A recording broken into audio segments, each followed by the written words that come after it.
आज की वीडियो मेरे लिए कोई नॉर्मल रिपेयर केस नहीं है, एक एडवेंचर बन चुका है। पिछले 10 साल से मैंने माइक्रोवेव के हजार फॉल्ट्स देखे हैं, लेकिन ऐसा फॉल्ट पहली दफा देखा है। इसलिए आप भी इस वीडियो को स्किप मत करना। हो सकता है जो फॉल्ट आज मैं फेस कर रहा हूँ, कल आप लोगों को फेस करना पड़े। कस्टमर ने मुझे बताया माइक्रोवेव चलते चलते अचानक बंद हो गया। जब माइक्रोवेव मेरे पास आया तो सबसे शॉकिंग मोमेंट ये था, इसका मेन फ्यूज जल चुका था जो छोटे पीसीबी बोर्ड में लगा होता है। इस बोर्ड को इनपुट प्रोटेक्शन बोर्ड कहते हैं। मैंने फ्यूज चेंज किया और यहीं से कहानी शुरू हुई। जैसे ही इस माइक्रोवेव को मैं ऑन करता हूं और टच बटन प्रेस करता हूं, इसकी लाइट ऑन होती है और फैन ऑन होता है। मैग्नेट्रॉन ऑन नहीं होता और कोई लोड एक्टिव नहीं होता और रिले इसकी कटक करके ऑफ हो जाती है। ये कोई नॉर्मल बिहेवियर नहीं है, एक डीप फॉल्ट है। इस फॉल्ट में क्या क्या चेक करना चाहिए और मैंने क्या क्या चेक किया है, आप लोगों को मैं ये सब दिखाने वाला हूँ। सबसे पहले हमने इसका मैग्नेट्रॉन ओपन किया चेक करने के लिए। हमने इसका ओवरलोड प्रोटेक्टर चेक किया जो कि सही है। मैग्नेट्रॉन के मैग्नेट चेक किए, मैग्नेट भी सही है, टूटे हुए नहीं है।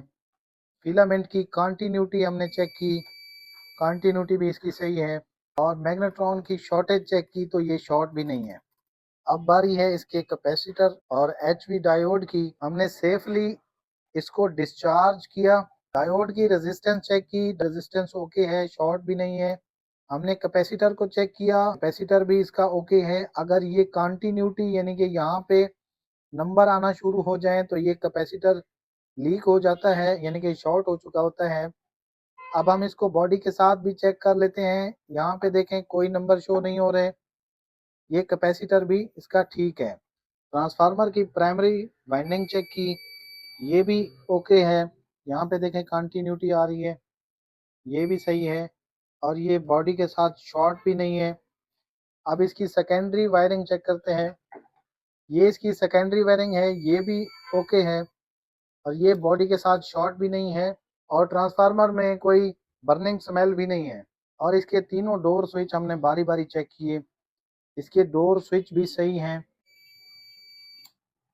ये हमारा दूसरा डोर स्विच है, ये भी देखें सही है। और ये इसका कॉमन एनसी और नो वाला डोर स्विच है। नॉर्मल हालत में कॉमन और एनसी कनेक्टेड होते हैं। ये देखें बगैर बटन प्रेस किए एनसी और कॉमन कनेक्ट होते हैं, जबकि कॉमन और नो वाला जो पॉइंट होता है ये डिस्कनेक्ट होते हैं। जैसे ही इस बटन को प्रेस करेंगे वो और कॉमन वाला बटन कनेक्ट हो जाएगा, यानी कि ये बटन भी सही है। तीनों डोर स्विच हमने बारी बारी चेक किए, तीनों डोर स्विच इसके ठीक हैं, यानी कि सारे पार्ट सही हैं और फॉल्ट वहीं का वहीं। ऐसा फॉल्ट एक ही चीज की तरफ सिग्नल देता है, कंट्रोल बोर्ड का स्विचिंग सर्किट या रिले ड्राइव फेल। जब माइक्रोवेव 1 सेकंड ऑन हो और रिले उसको बंद कर दे, कट ऑफ हो जाए, इसका मतलब होता है control board safety feedback read नहीं कर पा रहा। ये बोर्ड फैन और लाइट को पावर देता है लेकिन हाई वोल्टेज सेक्शन को एनेबल नहीं कर पा रहा। अब मैं इस ओवन का कंट्रोल बोर्ड कंप्लीट टेयर डाउन करूंगा और आप लोगों को रियल टाइम दिखाने वाला हूं कि कौन सी चीज एग्जैक्ट फेलियर है।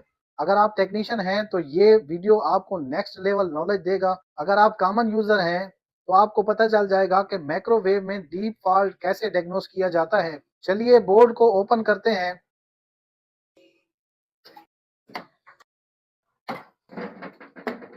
ये इसका पीसीबी बोर्ड है और ये फॉल्ट 90% कंट्रोल बोर्ड के पीसीबी में आता है। रिले के ड्राइवर ट्रांजिस्टर में मसला होता है या 5 वोल्ट के रेगुलेटर में या ट्रैक बर्निंग की वजह से ऐसा मसला आता है।